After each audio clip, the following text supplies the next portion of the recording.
Nii, tere kõigile ka minu poolt.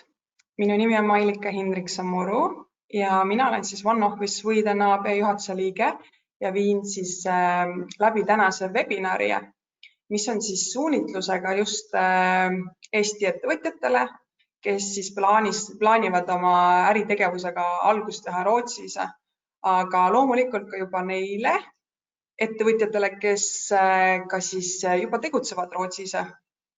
Et see on siis tänane meie webinari teema. Et võtan kohe ette ka siin slaidid. Nii. Nüüd peaks olema slaidid ka kõigile nähtavad. Ja millest me siis täna räägime? Me räägime ka siis kõigepealt, millised on kõige levinumad ettevõtlusvormid üldse Rootsis tegutsedes. Räägime siis aktsiaseltsist, kuidas üldse aktsiaseltsi registreerida, millised nõuded on juhatuse liikmetele ja kuidas see protsess välja näeb. Siis räägin teile ka välisettevõtte filiaalist, annan ülevaate, kuidas registreerida siis välisettevõtte filiaal, samuti ka püsivast tegevuskohast.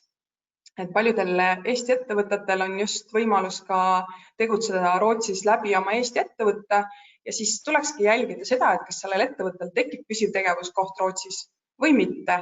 Et vaatame siis need sellised tingimused ka üle, et millal siis võib tekkida püsiv tegevuskohta. Et püsiv tegevuskoht on siis oluline just maksustamise osas.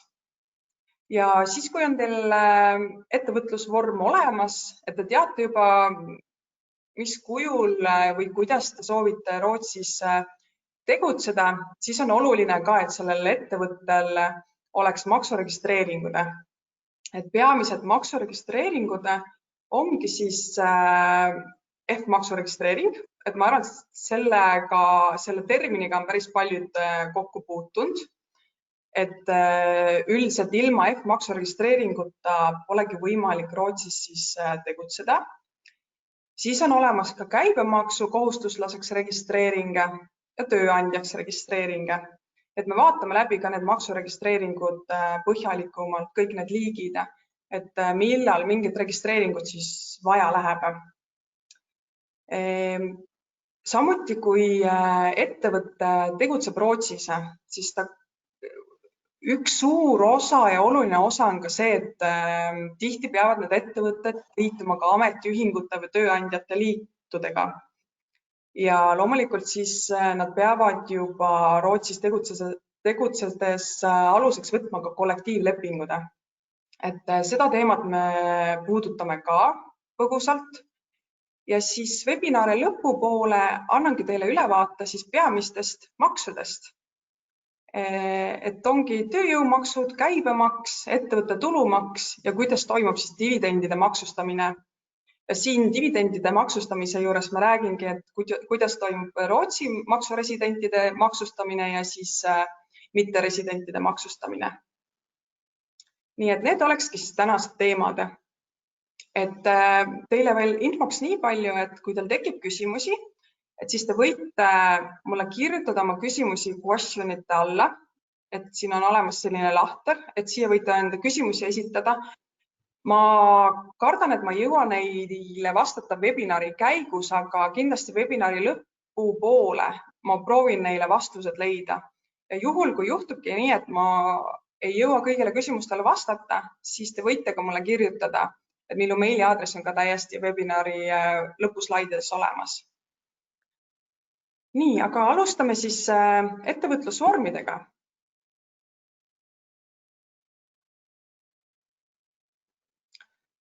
Kõigepealt räägime siis aktsiaseltsist. Aktsiaselts on Rootsis kõige tavapärasem ettevõtlusvorm. Võiks öelda isegi, et see on võrdväärne siis Eesti osaühinguga. Aktsiaselts registreeritakse alati äriregistris. Ja asutamisdokumendid, mis on vajalikud selle ettevõtte registreerimise puhul, ongi siis registreerimistaatlus. Registreerimisstaatuses tuleb kindlasti välja tuua juba ka see, et millised saavad olema ettevõtte nimevariandid. Alati peaks välja tooma 3 nimevarianti.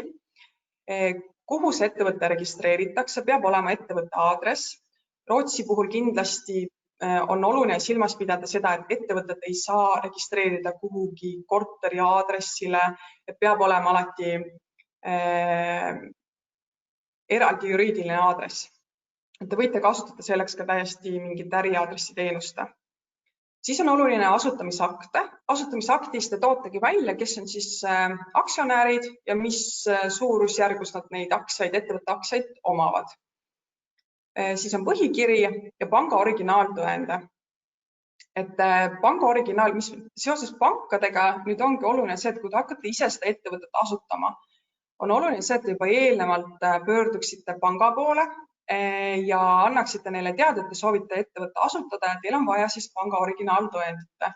Et proovige leida alati see õige pank endale välja, kes on nõus teile siis seda panga originaaltõendit väljastama. Et kõige suurem võib-olla komistuskivi selle ettevõtte asutamise juures saabki olema just see pangakonto avamine, kuhu siis maksta sisse see osakapital. Ja kui need dokumendid on siis kõik olemas, registreerimistaotlus, asutamisakt, põhikiri, panga originaaltõend, siis need dokumendid saadetakse edasi siis äriregistrisse paberkandjal. Ja siis tuleb tasuda ka riigilõive. Et minu andmetel praegu peaks see riigilõiv olema siis 2200 sekki. Oluline on siis veel silmas pidada ka seda, et minimaalne osakapitali nõue alates sellest aastast on siis nüüd 25 000 sekki. See on siis umbkaudu 2500 eurot. Et see osakapitali nõue on nüüd poole väiksem, mis ta oli varasemalt. Et varasemalt oli siis osakapitali nõudeks 50 000 sekki. Ja need ettevõtted, mis tegelikult on varasemalt asutatud suurema osakapitaliga, siis tegelikult nemad võivad selle muudatuse teha, et võivad viia selle osakapitaliga miinimumnõude peale. Et selleks tuleb lihtsalt teha siis äriregistris muudatuskanne. Nii palju siis veel juhatuse koosseisust, et ettevõttes peab olema 3 juhatuse liiget. Kui nüüd ettevõttes puudub, pole võimalik määrata 3 juhatuse liiget, siis peab olema vähemalt siis 1 või 2 juhatuse liiget ja 1 asendusliige. Ehk siis minimaalne koosseis peab olema alati 1 juhatuse liige ja 1 asendusliige. Ja oluline siin on veel ka see, et kui nüüd ükski nendest juhatuse liikmetest või asendusliikmetest ei ela alaliselt Rootsis ja neil ei ole alalist Rootsi isikukoodi, siis tuleb ettevõttele määrata ka juriidiline kontaktisik. Et sellisel juhul tuleb alati määrata ka juriidiline kontaktisik. Et sellist juriidilise kontaktisiku teenus pakuvad ka päris paljud ettevõtted. Nii, ja menetlusaeg on vähemalt siis 5 kuni 10 tööpäeva, aga see on ka ainult sel juhul, kui teil on olemas juba pangakonto ja teil on makstud siis nii-öelda omakapital. Ainult sel juhul, et kõige raskemaks, nagu ma juba mainisin ka, et kõige raskemaks võib osutuda just see panga originaaltõendi saamine ja pangakonto avamine. Et siin võib-olla Eesti ettevõtjatele ka üks väike soovitus selles osas, et isegi kui teil ei ole võimalik alguses seda pangakontot avada mõnes Rootsi pangas koha peal, siis on võimalik teil ka avada oma Rootsi ettevõttele või Rootsi asutatavale ettevõttele ka pangakonto Eesti pangas. Et võite siis minna esialgu vähemalt seda teed mööda, et avate Eesti pangas pangakonto.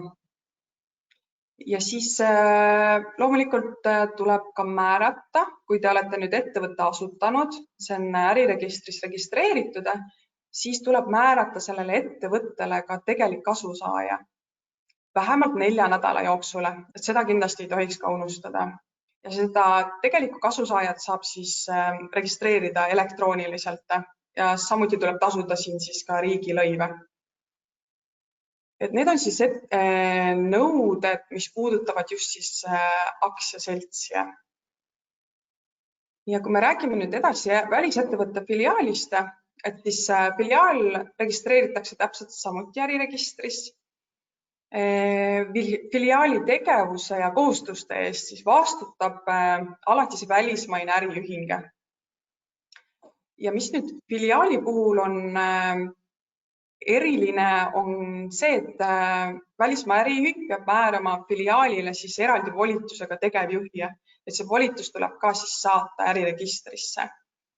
Ja kui nüüd see tegevjuht ei ela alaliselt Rootsis või tal ei ole alalist Rootsi isikukoodi, siis tuleb määrata samuti nagu aktsiaseltsi puhul ka juriidiline kontaktisik. Et sel juhul on vajalik ka juriidilise kontaktisiku olemasolu, kui volitatud tegevjuht ei ela alaliselt Rootsis ja tal puudub Rootsi-alane isikukood. Ja filiaali registreerimisega läheb tegelikult üldiselt üsna ruttu, et see võtab samuti 5 kuni 10 päeva aega, tööpäeva aega. Ja mis silmas tuleks võib-olla siin pidada, on see, et filiaali raamatupidamist tuleb siis korraldada vastavalt Rootsi raamatupidamise seaduse nõuetele ja tavadele. Sest Rootsi filiaali raamatupidamist peaks siis hoidma ikkagi mingil määral eraldi sellest välismaise äriühingu raamatupidamisest. Nii, see puudutas siis nüüd filiaali ja nüüd lähme edasi püsiva tegevuskohaga. Eesti ettevõttel on võimalik siis tegutseda Rootsis ka läbi püsiva tegevuskoha, et siin tulekski nagu jälgida seda, et kas seal välismaa ettevõttel üldse tekib see püsiv tegevuskoht või mitte. Et püsiv tegevuskoht saab määravaks just maksustamise osas. Ja esialgu juba, kui te teate ette, et teil tekib püsiv tegevuskoht, siis see püsiv tegevuskoht registreeritakse Maksuametis. Et püsivat tegevuskohta siis ei registreerita äriregistris, vaid Maksuametis koos maksuregistreeringute taotlusega. Et ma räägin kohe järgmiste slaidide juures ka maksuregistreeringutest põhjalikumalt, aga just jah, et püsiv tegevuskoht registreeritakse ka Maksuametis. Ainult sel juhul, kui te juba algselt teate ette, et teil tekib püsiv tegevuskohta. Nii ja millal siis välismaa ettevõte omab püsivat tegevuskohta Rootsis? Püsiv tegevuskoht tekib siis, kui näiteks ettevõtte äritegevus toimub osaliselt või täielikult läbi kindla asukoha. Et see kindel asukoht võib siis olla näiteks kontor, ladu, tehas. Et see siis tekitaks sellele välismaa ettevõttele kindlasti püsiva tegevuskoha. Samuti tekib püsiv tegevuskoht siis, kui äritegevus kestab kauem kui 6 kuud. Ja see on just hästi tavapärane näiteks ehitusettevõtetele, ehitusprojektide puhul. Et nii kui sellel ettevõttel, välismaa ettevõttel või Eesti ettevõttel siis on teada, et on tulemas ehitusprojekt, mis kestab vähemalt 6 kuud või üle 6 kuu, sel juhul on juba algselt teada, et sellel ettevõttel tekib ka püsiv tegevuskoht. Kui projektid kestavad vähem kui 6 kuud, näiteks 3 kuud või 4 kuud, isegi kui on samaaegselt mitu projekti, siis sellel ettevõttel ei teki püsivat tegevuskohta. Samuti püsiv tegevuskoht tekib ka hooajatööde puhul. Näiteks, et need hooajatööd hakkavadki rolli mängima siis, kui on tegemist näiteks metsatöödega või isegi marjade korjamisega. Et kui need on tegevused, mis kestavad igal aastal mingil kindlal ajal ja korduvad iga aasta, siis tekib samuti püsiv tegevuskohta. Et siin ei peagi jälgima seda 6 kuud, et võib olla näiteks iga suvi kestab see mingi töö, näiteks 2-3 kuud ja see kordub järgmisel aastal, ülejärgmisel aastal, et siis on tegemist hooajatöödega ja sel juhul tekib samuti ettevõttel püsiv tegevuskohta. Püsiv tegevuskoht tekib ka siis, kui näiteks ettevõtte nimel, näiteks Eesti ettevõttel on Rootsis välisriigi agent, et see välisriigi agent võib ka olla näiteks siis ettevõtte müügijuht. Et on Eesti ettevõte, tegutseb täiesti Eestis, aga ta on võtnud endale tööle Rootsis koha peal müügijuhi. Ja siis see müügijuht tegelikult võib tekitada ka sellele Eesti ettevõttele püsiva tegevuskoha. Et siin peabki jälgima siis seda, et millised õigused on antud sellele müügijuhile. Näiteks, kui sellel müügijuhil on antud täielikult õigused, tal on õigus teha otsuseid hindade osas, tal on õigus allkirjastada lepinguid, siis suure tõenäosusega tekitab see müügijuht ka sellele Eesti ettevõttele püsiva tegevuskoha.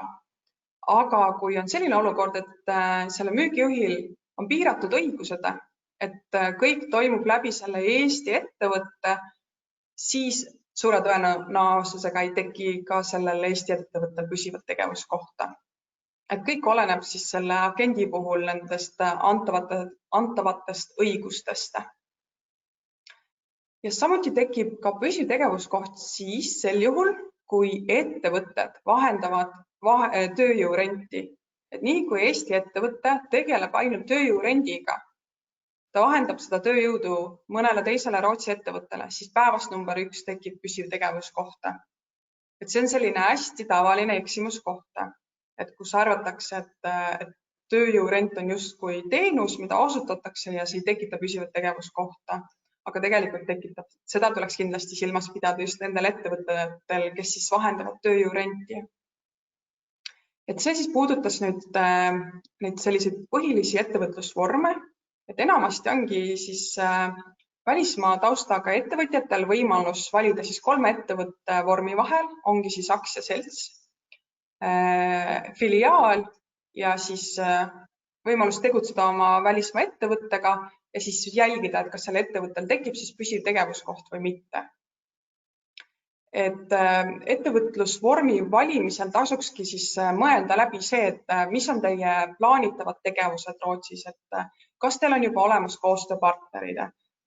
Kui teil on olemas koostööpartnerid ja te teate juba, et see koostöö saab olema pikaajaline, et siis on võib-olla kasulikum mõelda selle peale, et asutada siis aktsiaselts või osta valmis firma.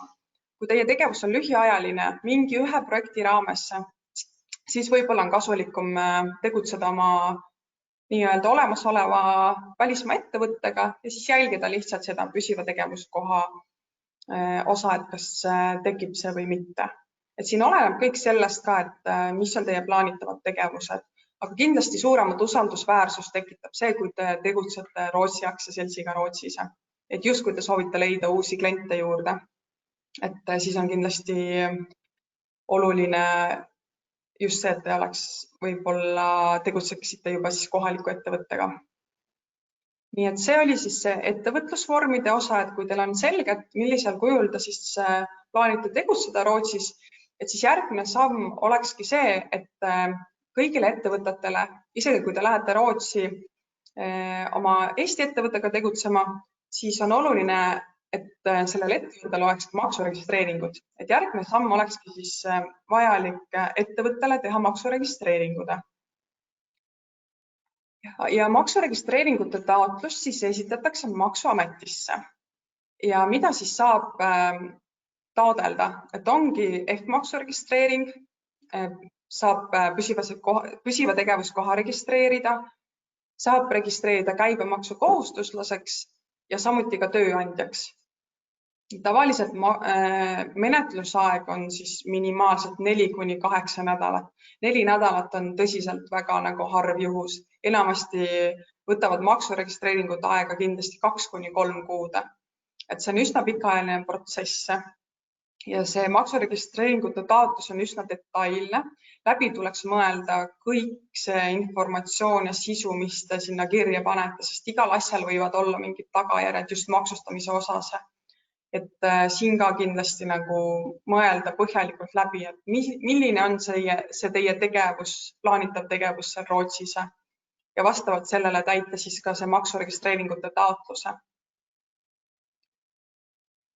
Et räägin igast registreeringult ka natuke eraldi, et hästi paljud, kes on kindlasti Rootsis juba tegevusega alustanud või plaanivad alustada, on kuulnud sellist sõna nagu SCAT või maksuregistreering.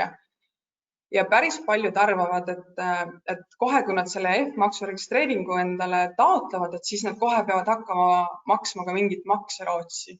Ei, tegelikult see ei ole nii. Maksuregistreeringu olemasolu on oluline lihtsalt Rootsis tegutsedes. Ja see on oluline kõigi ettevõtte tüüpide puhul, ka siis, kui te lähete oma Eesti ettevõttega Rootsi tegutsema. Maksuregistreering on alati oluline. Ja oluline on siis ka silmas pidada seda, et F-maksu registreeringul pole mingit otsest seost maksustamisega. Ja kui te nüüd Rootsis müügiarveid väljastate, siis Rootsi müügiarvet väljastades peab arvel olema alati viide selle kohta, et ettevõte omab F-maksu registreeringut. Tavaliselt need, kes on näinud ka mingeid Rootsi arveid või ise väljastanud, et siis arve jaluses on alati kirjas selline viide sellele ka, et ettevõttel on olemas see F-maksu registreering.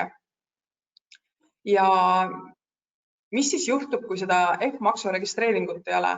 Et siis võibki see teenuse ostja riskida sellega, et peab tasuma teenusest makstud summalt sotsiaal- ja tulumaksu. Et see on ka põhjus näiteks, kui te hakkate mõne peatöövõtjaga või koostööpartneriga lepinguid Rootsis sõlmima, et miks küsitakse seda F-maksu registreeringut. Et see ongi see põhjus, et nad ei taha riskida sellega, nad peaks hakkama näiteks teie ettevõttelt teenuseid ostes maksma lisaks mingeid makse Rootsis. Et see on see põhjus. Et selle peale nagu tasub mõelda, et see on alati üks asi, mida nõutakse esimese asjana, et kas ettevõttel on olemas F-maksu registreering ja seda siis saavad taotleda kõik ettevõtted, nii Rootsi ettevõtted kui ka välismaa ettevõtted. Ja sisuliselt see tähendab ka seda, et teie ettevõte saab siis Rootsi organisatsiooni numbri. Nii käibemaksu kohustuslaseks registreering. Registreering on siis vajalik kõigil Rootsi ettevõtetel. On muidugi ka teatud erandeid, mingid valdkonnad on ka käibemaksust vabastatud, aga üldiselt on see vajalik kõigil Rootsi ettevõtetel. Siis ka püsiva tegevuskohaga välismaa ettevõtetel, kui tekib püsiv tegevuskoht, siis enamikel juhtudel on alati vajalik ka käibemaksu registreering. Käibemaksu kohustuslaseks registreering. Ja samuti, kui kaupu või teenuseid müüakse eraisikutele. Nii kui te müüte teenuseid või kaupu eraisikutele, tekib teil ka kohustus registreerida ennast käibemaksu kohustuslaseks. Nii millal siis pole registreering vajalik? Et ainuke piirmäär ongi see, et kui teenuseid müüakse alla 30 000 sekki kogu majandusaasta jooksul. Et see summa on üsna väike, et see on umbkaudu 3000 eurot.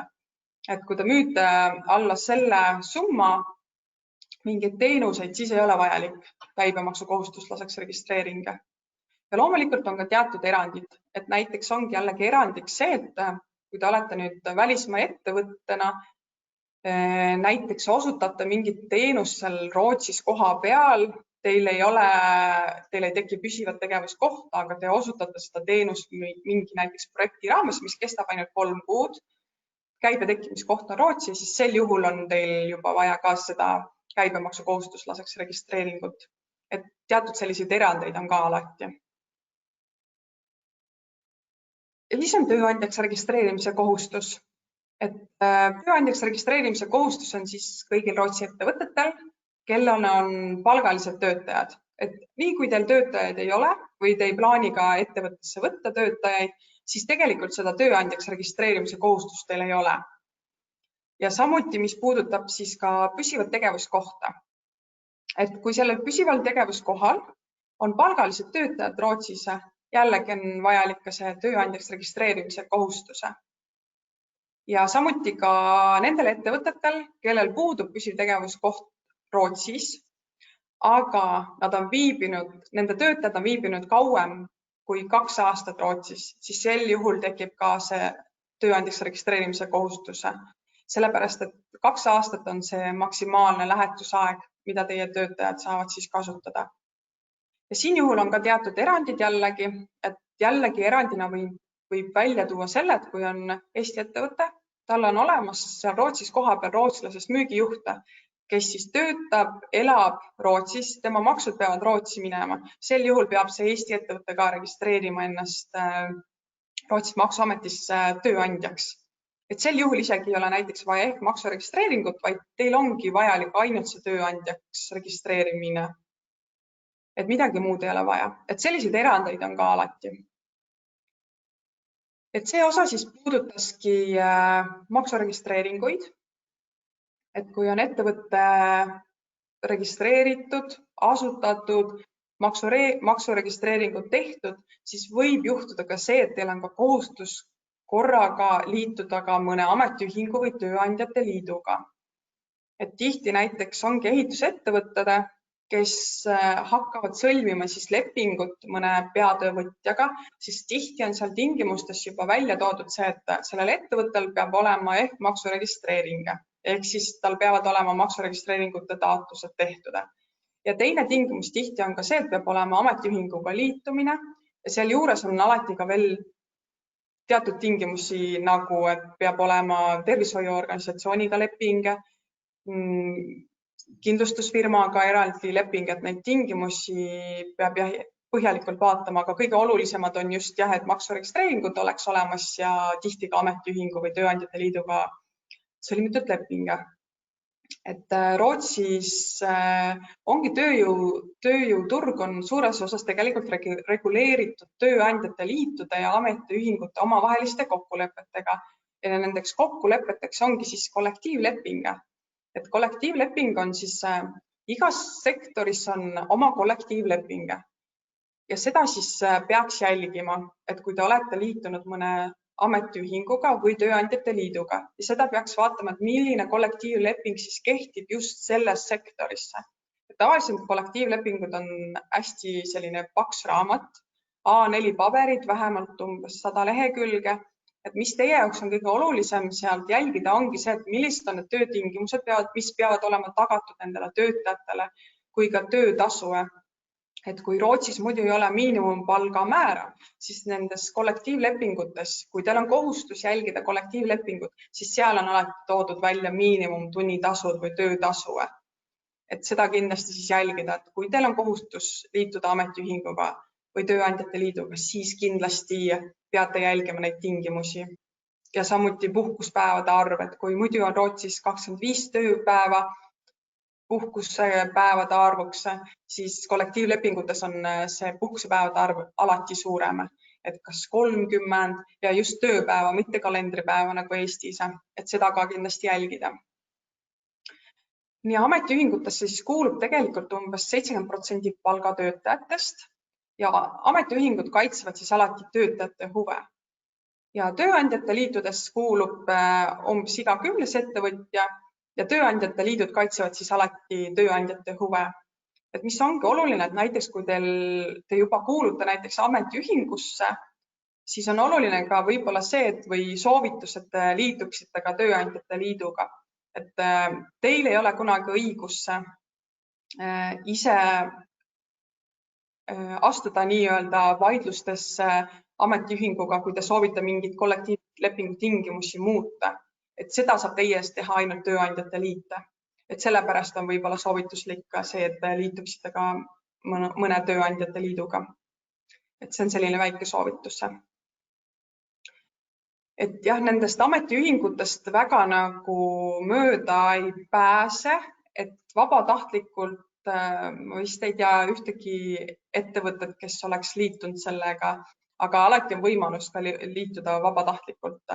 Aga enamasti tuleb see jah kohustustena, et näiteks ehitussektoris on peaaegu võimatu tegutseda ilma, et ei oleks liitunud ametiühinguga või tööandjate liiduga.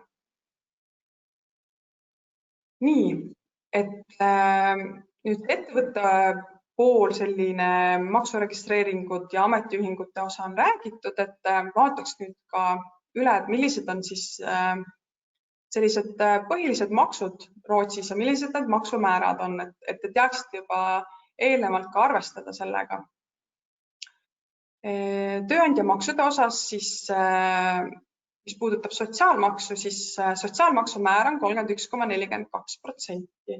Ja sotsiaalmaks siis tegelikult sisaldab juba kõik nagu riiklikku pensionikindlustust, tervisekindlustust, vanemakindlustust, töökahjustuskindlustust, tööturulõivu ja üldist palgalõivu. Et siia juurde mitte midagi ei tule. Et ongi palkade puhul ongi ainult sotsiaalmaks ja tulumaks ja sotsiaalmaks siis sisaldab juba kõike. Madalamad sotsiaalmaksumäärad kehtivad siis noortele, kes on siis sündinud ajavahemikul 2002 kuni 2004 ja ka siis vanemaealistele, kes on siis sündinud 1932, ajavahemikul 1938 kuni 1954, et neile kehtivad siis madalamad määrad.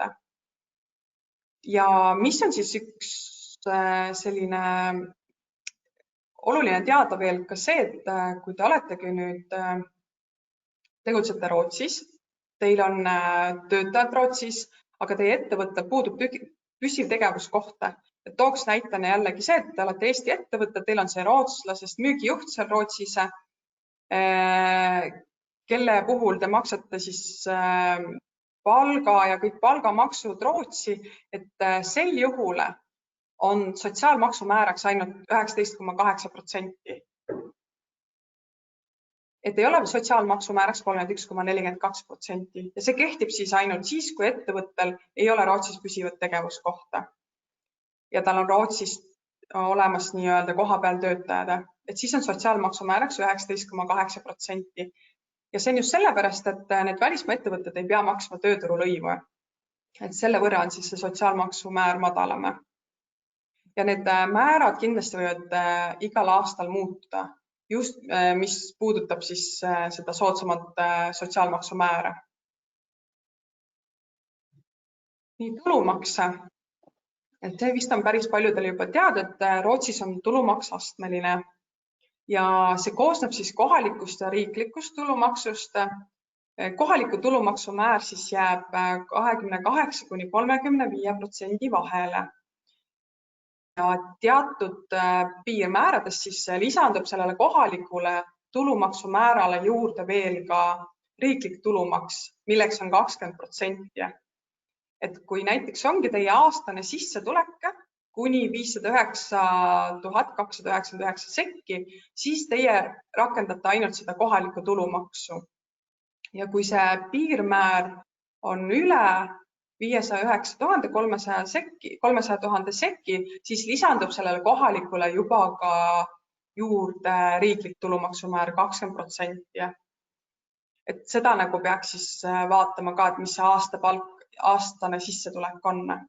Aga raamatupidajad selles osas ei pea ise hakkama mitte midagi välja arvestama. Et kui te võtategi endale töötajad peavad olema alati Rootsis registreeritud maksuametisse ja maksuamet väljastab neile alati maksutabeli numbrid. Ja seal selle numbri alusel te saate juba teada, et milline see tulumaksumäär saab olema sellele töötajale.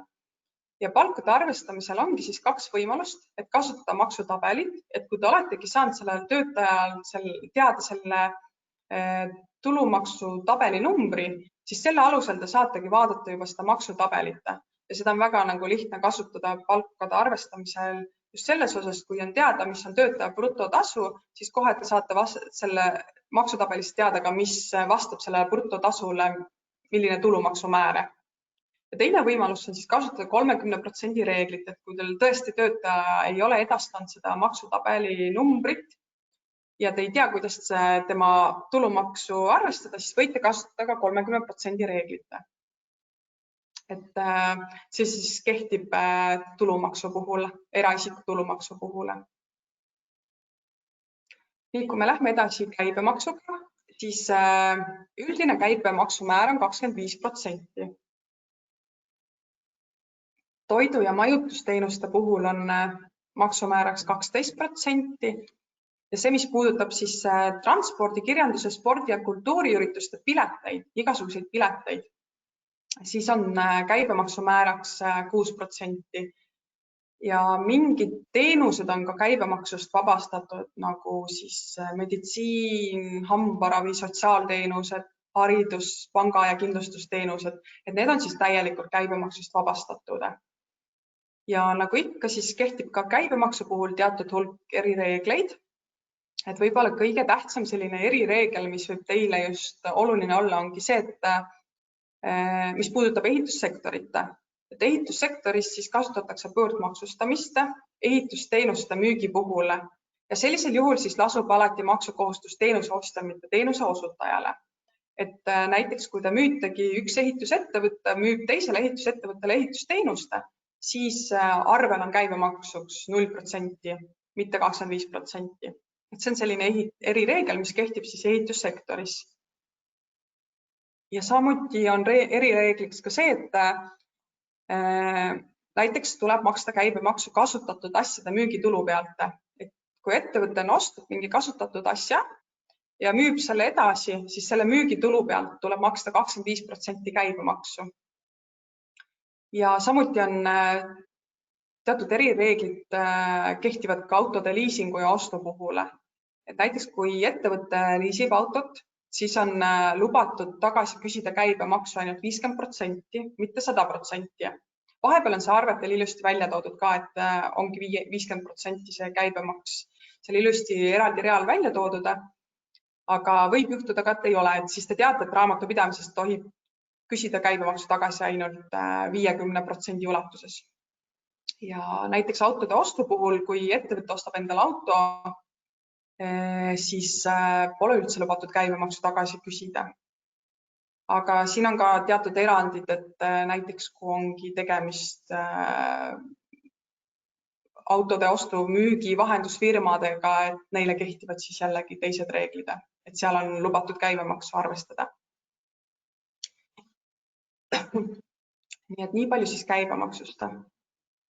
Lähme edasi siis ettevõtte tulumaksu juurde. Et tulumaksumäär on siis nüüd hetkel 21,4%. Alates järgmisest aastast 1. jaanuarist saab tulumaksumääraks olema 20,6%. Ja nüüd on siis ka ette teada juba, et selleks see tulumaksumäär ka jääb. Et varasemalt oli päris pikalt tulumaksumääraks 22% ja enne seda oli veel päris pikalt 26%. Et nüüd alates 1. jaanuarist 2021 hakkab olema tulumaksumääraks siis 20,6%. Hetkel on siis veel määraks 21,4%. Ja mida siis selle ettevõtte tulumaksu puhul silmas pidada, on kindlasti see, et tulumaksu tuleb maksta igakuiselt ette prognoositava kasumi pealt. Ja näiteks, kui te nüüd hakkategi tegema ettevõttele maksuregistreeringuid ja te teate juba, et teil tekib püsiv tegevuskoht, et kui teil tekib püsiv tegevuskoht või tegemist on filiaaliga või Rootsi aktsiaseltsiga, siis te peate alati hakkama seda maksu juba ette maksma igakuiselt. Ja maksuregistreeringute taotlusesse te peate juba välja tooma ka, milline on teie prognoositav kasum. Ja see number, mis te sinna maksuregistreeringusse välja toote, selle numbri põhjal arvestab siis Maksuamet juba selle igakuise tulumaksusumma, mida te peate hakkama siis maksukontole kandma. Et võimalus on alguses saada ajapikendust 3 kuud, aga peale seda te peate hakkama siis seda tulumaksu maksma. Et mida nüüd kindlasti Maksuamet ei arvesta, on see, et kui te toote, et teie prognoositav kasum on 0 või teil on üldse plaanis saada esimestel aastatel mingit kahjumit, et seda kindlasti Maksuamet ei aksepteeri, et kindlasti kas või mingi väiksem summa siis välja tuua. Ja seda numbrit saab aja jooksul alati muuta, et vastavalt vajadusele, et siis te esitate lihtsalt uue taotluse selle kohta, et soovite tulumaksu prognoositavat nii-öelda seda kasumit muuta ja vastavalt sellele muudetakse ära ka see tulumaksu siis summa, mida te peate maksma iga kuu ette. Ja teised ettevõtted, kes siis juba Rootsis tegutsevad, siis edaspidi hakkab see olema niimoodi, et ettevõte peab edastama andmed aasta prognoositava kasumi kohta Maksuametisse siis iga aasta algusesse, et kindlasti enne jaanuarikuu lõppu.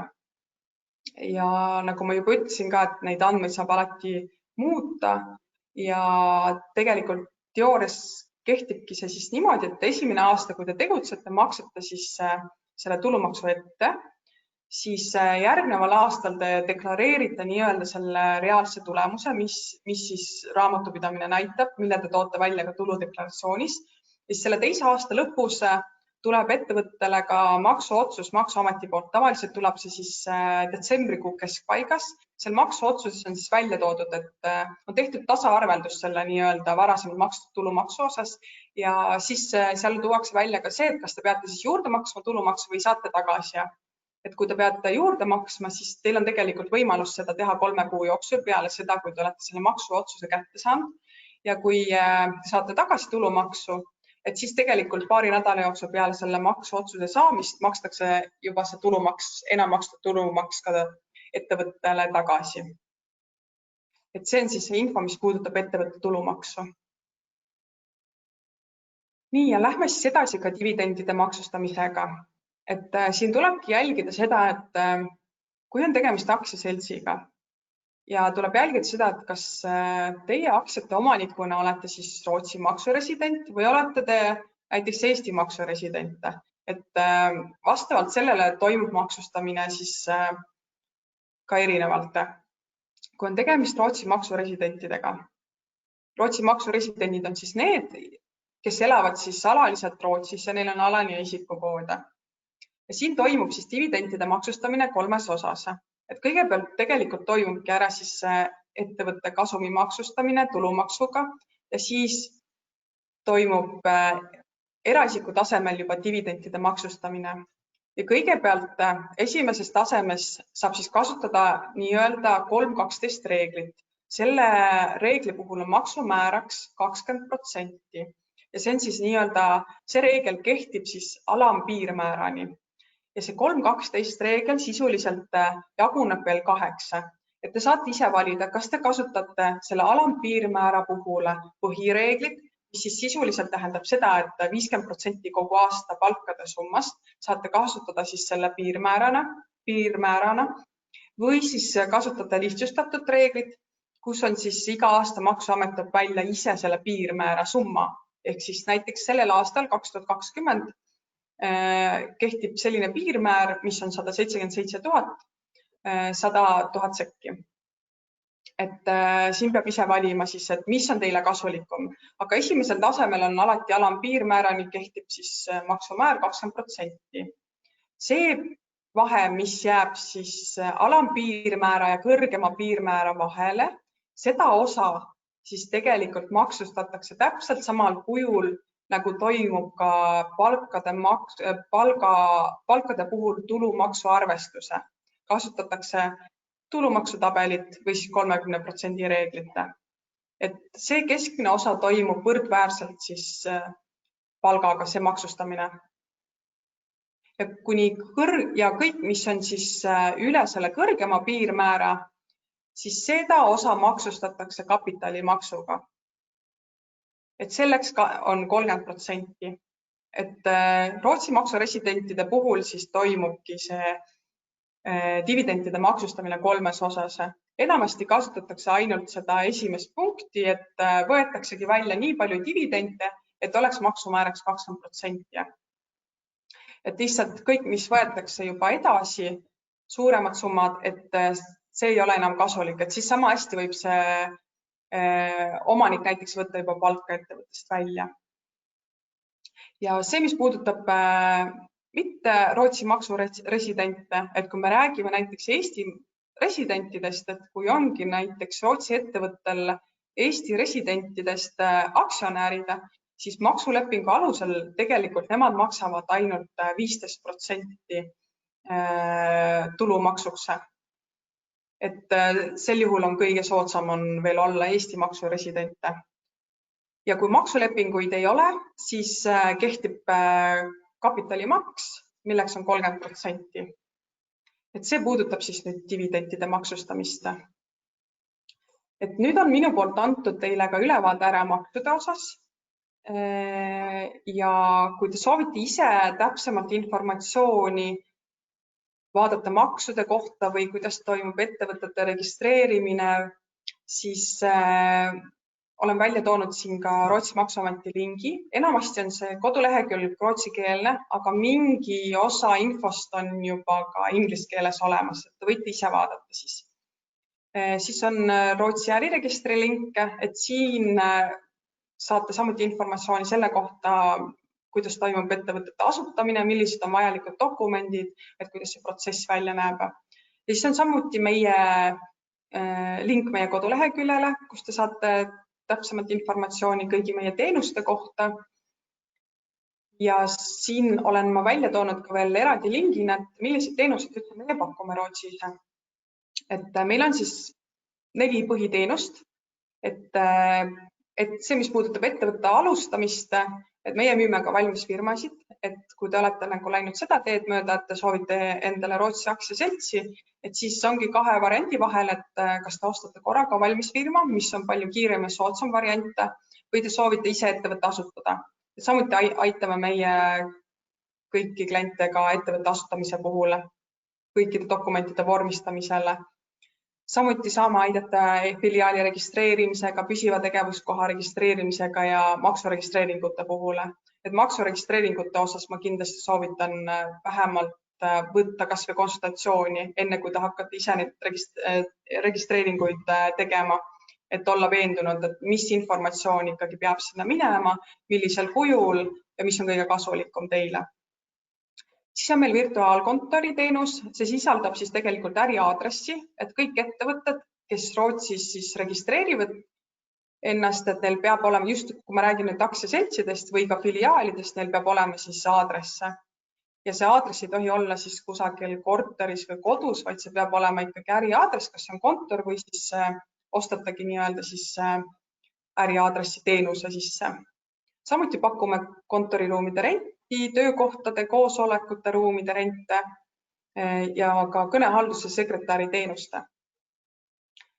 Samuti raamatupidamisteenust, teeme jooksvat raamatupidamist, palgaarvestust, koostame majandusaasta aruandeid, tuludeklaratsioone, esitame erinevaid deklaratsioone, teeme ka maksukonsultatsioone. Ja see, mis puudutab nüüd raamatupidamisteenust, et me võime seda teenust osutada ka osaliselt. Et näiteks, kui teil ongi Rootsis püsiv tegevuskoht, et me võimegi teile osutada seda raamatupidamisteenust osaliselt. Näiteks, kui te soovitegi, et ainult meie näiteks esitame deklaratsioone või teeme palgaarvestust, et selline võimalus on ka alati olemas. Ja siis on meil ka juriidilised teenused, mis siia alla kuulub näiteks ka ettevõtte likvideerimine, maksuregistreeringute muutmine või tühistamine. Et oluline on teada ka seda, et maksuregistreeringuid saab alati ka muuta, et alguses, kui te näiteks teate juba, et teil ei ole tööandjaks registreeringut vaja, siis te saate alati sellega hiljem taodelda. Ja kui te teate, et teie tegevus on Rootsis lõppenud, saab alati ka tühistada neid registreeringuid.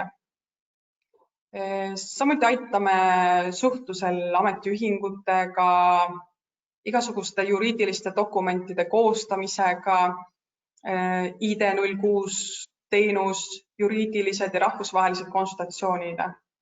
Et kui teil tekib mingi küsimus või soovite abi millegagi, siis võite julgelt alati ka meie poole pöörduda. Ja siin oleme välja toonud ka enda meili aadressi, et kui tänase webinari osas tekkis teil küsimusi, millele ma siin ei jõua võib-olla vastata, siis kindlasti võite ka kirjutada otsa minule. Et nüüd on see aeg, et kui kellelgi on küsimusi, et te võite siia kirjutada mulle.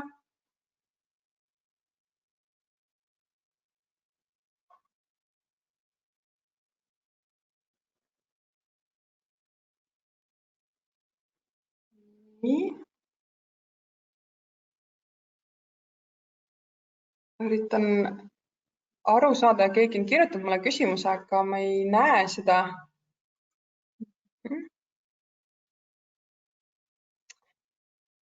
Nii, see, mis puudutab nüüd webinari salvestust, et selle me saadame teile nüüd kõigile registreerijatele, kes on siis oma e-maili aadressi kaudu registreerinud. Nendele saadetakse ka siis link selle videosalvestusega. Et eraldi slaide me ei saada, aga teil on olemas siis videosalvestuse. Nii, see oli väga hea küsimus muidugi. Kas digitaalsel teel teenust pakkuv ettevõte, näiteks e-pood, mis müüb vaid teenuseid äriklientidele, loetakse ka püsiva tegevuskohaga olevaks? Ei pruugi, et see oleneb nüüd sellest sisust. Mis on teie sisu ja kus see e-pood asub? Et üldiselt ei pruugi tekkida püsitegevuskohta. Aga siin tuleks nagu jälgida ka seda, et kas kogu see tegevus toimub siis Eesti poole pealt, et teil ei ole Rootsis ühtegi inimest tööl, ei ole müügijuhti, kellel oleks antud igasugused õigused, et seda nagu peaks ka vaatama, et milline see nagu tegevus teil sisu poolest välja näeb. aga üldiselt ei pruugi tekkida jää. Nii, on kellelgi veel küsimusi?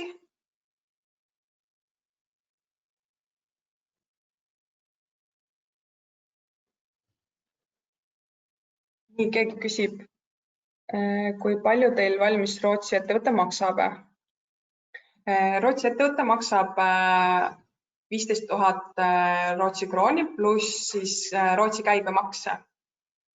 Aga kindlasti võite ka pöörduda otsa meie poole, et vaatame üle, et millised on ja kindlasti praegu kehtib meil ka soodushinde, et soodushind on praegu 12 000 Rootsi krooni pluss käibemakse. Ja kui te soovite siin veel ka teisi teenuseid juurde osta, siis me saame kindlasti selle hinna osas veel eraldi kokkuleppele tulla ja mingil määral soodustust teha. Et võite julgelt ühendust võtta. Nii, ma vaatan kohe, kas mul on need küsimused hästi halvasti nähtaval. Ma proovin neid kerida siit järjest, et juhul, kui tõesti kellegi küsimusele jääb nüüd vastamata, saatke mulle meilile see küsimus ja ma vastan meili teele.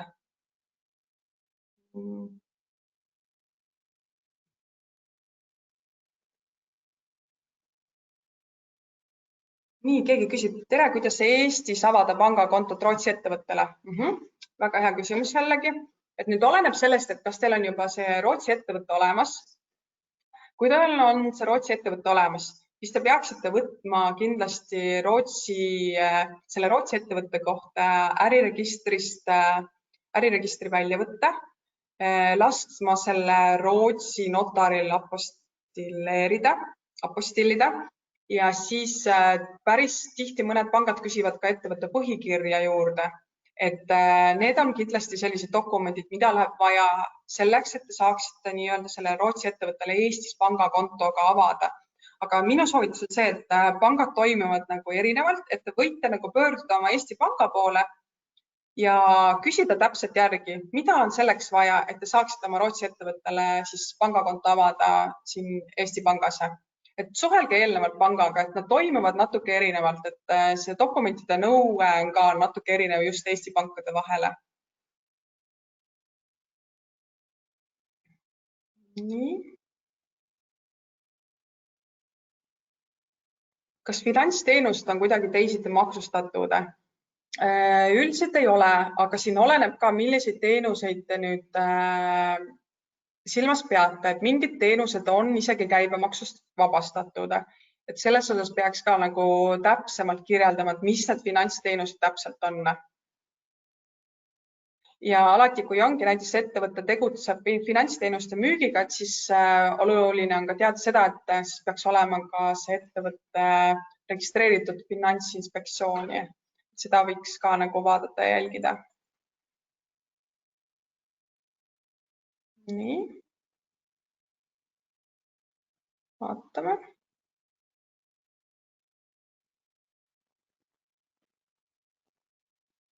Nii, väga hea küsimus, leidsin ühe ülesse. Eesti ettevõte müüb Rootsi ettevõttele tootmisseadmeid, mille paigaldamine võtab aega 3–4 kuud. Kas peab midagi registreerima?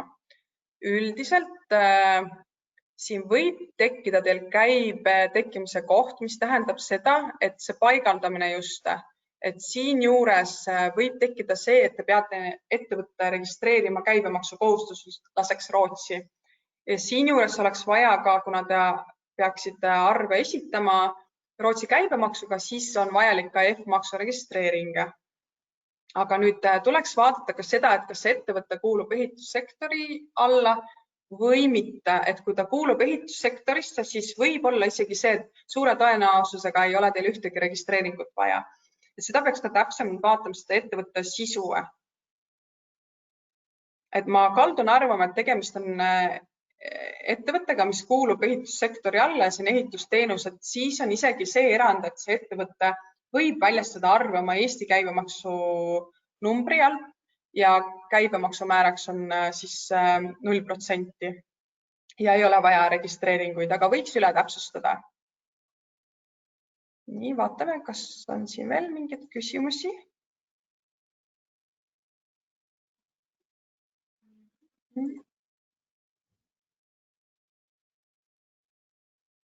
Tundub, et on kõigile vastatud.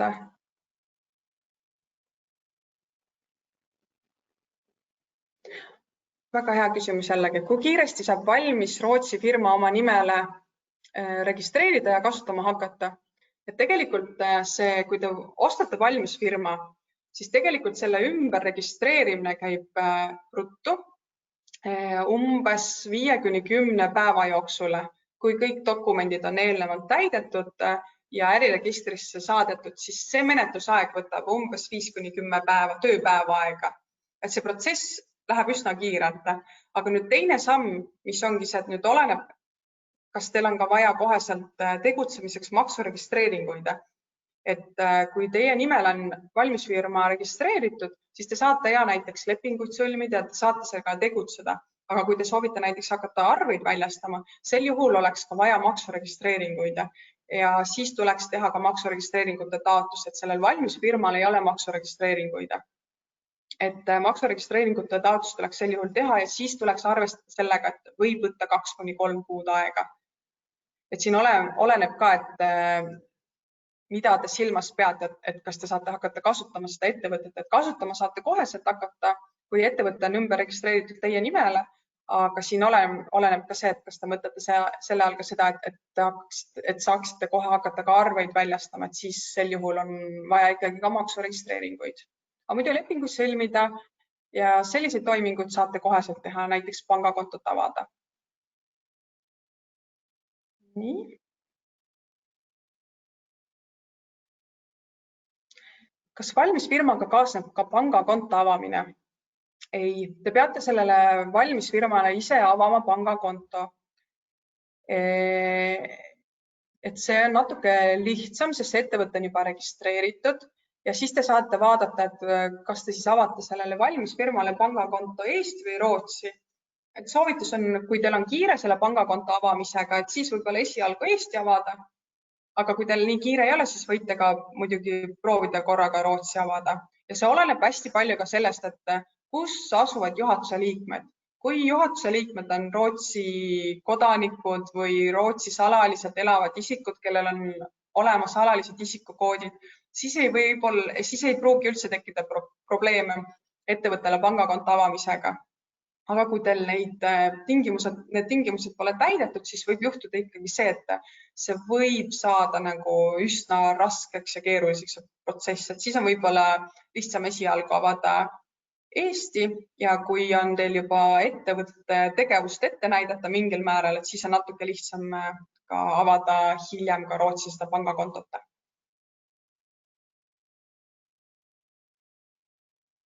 Vaatame kohe. Kellele esitatakse majandusaasta aruanne? Majandusaasta aruanne esitatakse siis äriregistrisse ja 7 kuud peale majandusaasta lõppu ja majandusaasta aruande esitavad siis ainult aktsiaseltsid ja püsivtegevuskoht ei pea esitama majandusaasta aruannet. Püsivtegevuskoht esitab ainult tuludeklaratsiooni ja sama kehtib ka tegelikult filiaali puhul.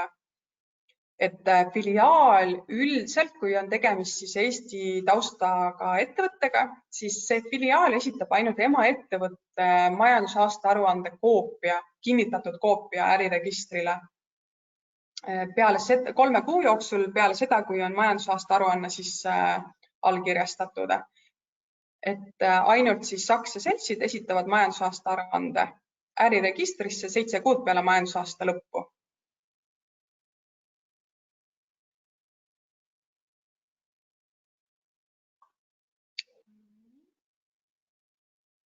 Vaatan kohe.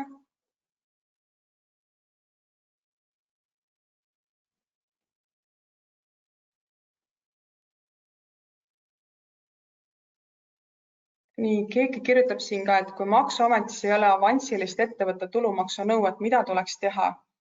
Et see võib olla tingitud sellest, et näiteks sellel ettevõttel ei ole püsivat tegevuskohta, siis ei esitata seda nõuet juba algusest peale.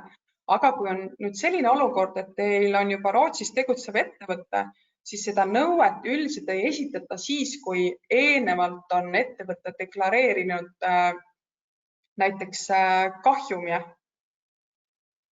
et kui on eelnevatel aastatel olnud kahjum, siis Maksuamet ei esita seda nõuet.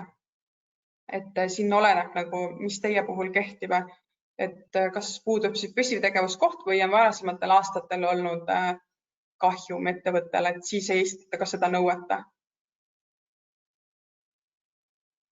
Aga tavaliselt Maksuamet saadab kohe, kui te olete iga aasta alguses saadab maksegraafikut ja iga kord siis, kui te teete tulumaksu osas muudatusi, siis saadetakse ka uus maksegraafik, et nad iga kuu seda maksegraafikut ei saada teile. See, mis puudutab siis ettevõtte tulumaksu. Ja kui te soovite hakata maksma seda tulumaksu ette, siis te tegelikult täidate ära ühe vormi, kus te määrategi enda ettevõttele selle prognoositava kasumi numbri ja selle põhjal siis Maksuamet teeb selle tulumaksuarvestuse ja saadab siis maksuotsuse ettevõtte aadressile.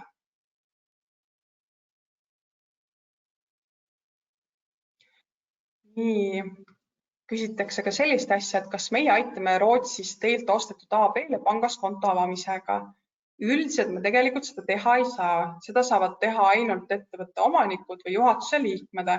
Aga me saame teile anda nõu ja soovitusi, et kuidas seda pangakontot avada, mis on selleks vaja, võime soovitada ka võib-olla, milliste pankade poole pöörduda, et selles osas me saame kindlasti nagu teid nõustada, aga me otseselt teie ees seda toimingut teha ei saa.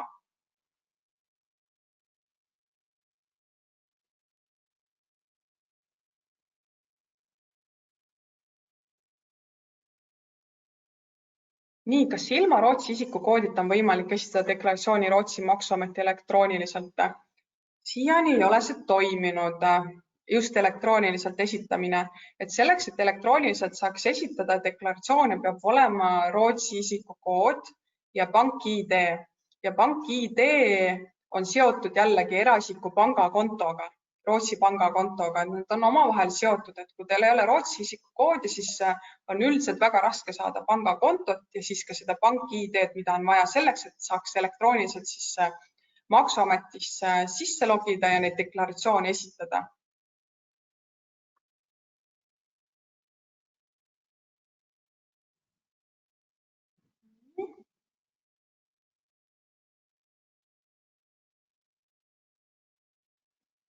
Kas võib traditsioonilise panga asemel kasutada ka fintech pakkujaid, näiteks TransferWise?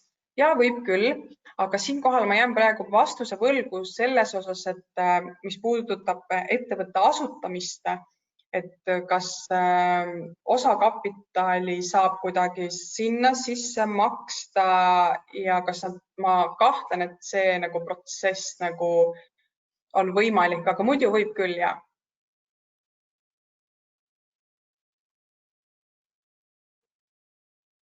Nii. Aga tundub, et ma olen jõudnud kõikidele küsimustele vastata. Et juhul, kui kellelgi veel tekib küsimusi või mul jäi nüüd kellelegi vastamata siin, et kirjutage mulle ja ma vastan hea meelega. Aga minu poolt suured tänud ja ilusat päeva jätku teile!